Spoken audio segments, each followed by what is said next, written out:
hilaya ng mga natitira pang lola ang tunay na panalo. Kailan pa kaya ito darating? Ikaw naman, Pao, anong pakiramdam mo nung tumawag si Lola at si Mama mo? Nasabi nila, malaya na kami. Yung totoo po Hindi yan. na alam. Nagde-date po kami nung girlfriend ko nung kumakain kami. Afternoon, wala po akong idea during that day. Nalalaya sila. Then may tumawag ng unknown number. And then, na-boss na sila, may pahawos ka ma. Bakit ka napatawag? Sabi ko sa Gabi na. nandito namin sa Marquee, exit.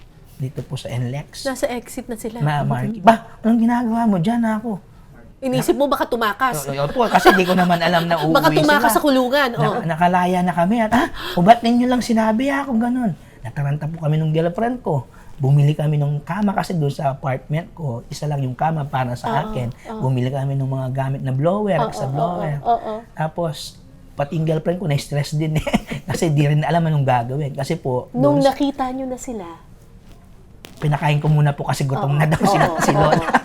Sabi, pero masaya po. Masaya anong pakiramdam nung, wow, finally, simula nung pinanganak ako, palaging sa kulungan ko lang nakikita ang nanay ko at lola ko. And finally, ngayon, sa laya ko na sila nakikita. Yung pong time na yun, yung pinakamasayang moment sa buhay ko.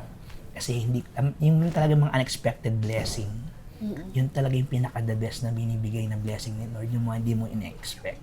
Kaya during that day, masaya ko dahil I'm with my girlfriend, sasalubong sa kanila. Tapos yung sa community ko saan ako nakatira, sinalubong din sila pag-uwi. Isang barangay. Isang barangay ang sumalubong kasi sa inyo. Kasi alam po nila yung kwento ko doon sa community, doon sa barangay ko saan nakatira. Mga kapuso, si Lola Nati tsaka si Ate Alet po ay nakulong for 25 years. So nung umuwi po kayo sa inyong barangay, Ay, tuwan-tuwa kami. Kasi, sinalubong talaga kayo. Mga preso rin. Hindi, yung iba kasi, yun ang pinaka-second family ni Pao.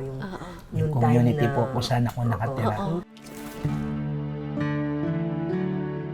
So ano po ang plano ninyo ngayon na malaya na sila finally after 25 years? Ay, syempre po, ma'am, ako plano ko talaga is future family with my girlfriend.